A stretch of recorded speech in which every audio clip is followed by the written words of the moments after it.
When we are going to learn anything new, we should be able to answer this question. What problem will this tool solve? Answering this question will help us understand the tool and the problem in a better way. So let's talk about what problem does React solve. So in this video, what we are going to do, we are going through the problems that React can solve for us. And the first problem that I can list it out here is React makes it easy to write dynamic HTML. Don't worry if you don't understand it. I'll go into details to make you understand what does it mean. So there are two ways of creating HTML for any project. One is static and another is dynamic. Static means the HTML that you write will remain unchanged, but dynamic can change. So let's look at dynamic versus static here. So static means writing HTML like this. So here we are saying li and we are using two more element p and button to create the element. So this is your static HTML. So static HTML doesn't change at all. And where do you write it? You go ahead and write it in your HTML file. So if I want to create a UL element, I'll say UL. Inside that, I want to put a li, I can say 1. So this is static HTML and it's not going to change by itself. So if you just refresh it, you'll see this one always until you manipulate it using JavaScript. So that is where dynamic HTML comes in. So sometimes you need to create dynamic structure on the basis of any user action. So here, think about it. Whenever a user enters any to-do like learn DOM and press enter, it is dynamically creating this HTML and putting it into the DOM. So to create it, we will be using something like JavaScript. And to be specific, we use DOM manipulation to do this. So let's see how does it look like creating a very similar structure like this, but while using JavaScript, because this is how you write dynamic HTML. So static is very easy to write. But here, when you write the same thing in dynamic, you see the first thing you have to do is to create multiple elements. Here we are creating li, p, and button element. For creating element, we use a special method present in document known as document.createElement. Then you go ahead and add some properties inside it. It can be a movie name. Similarly, here you are also adding whether the movie is watched or not by saying watched or to watch.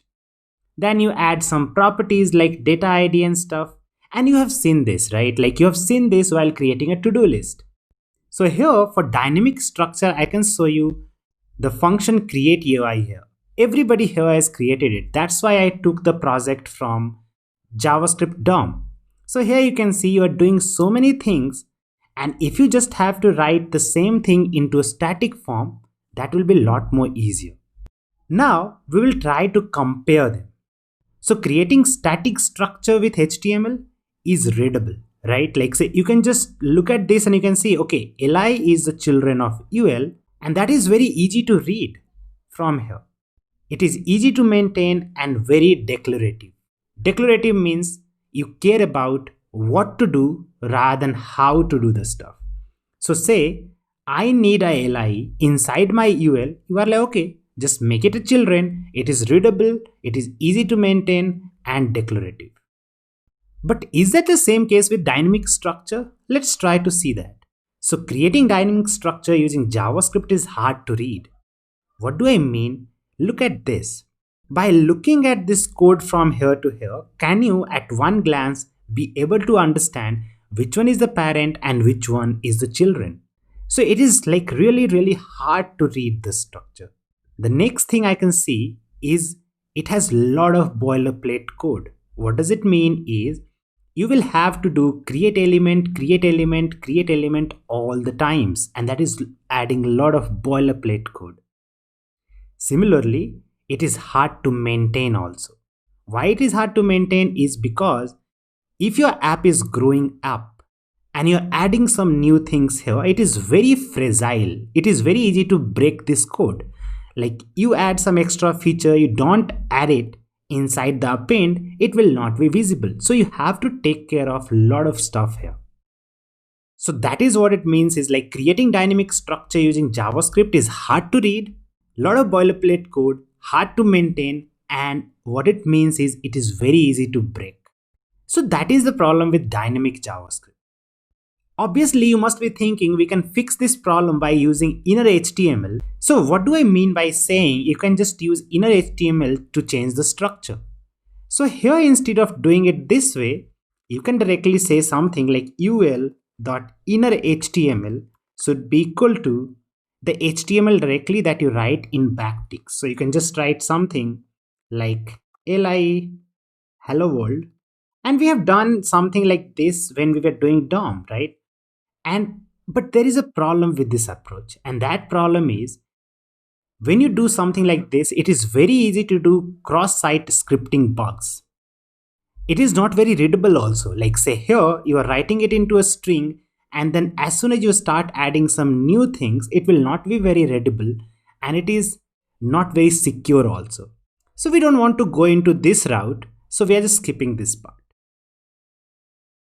And you have not seen the worst right now. What if you want to create a very complex structure? To do is complex, but it's not very complex.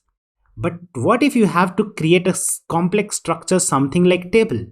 For that, you will have to go into a different zone because it will require you to create so many elements and control each elements properly. So in this way, we understood what is dynamic and static HTML and what are the pros and cons of using both of them. So we learned like static HTML is very easy to write, it is readable, easy to maintain and very declarative. But making dynamic structure is hard to read, lot of boilerplate code and very hard to maintain. And that makes it very easy to break, right? In our next video, we are going to start from this code and try to fix this problem with our own understanding. And let's see how far we go.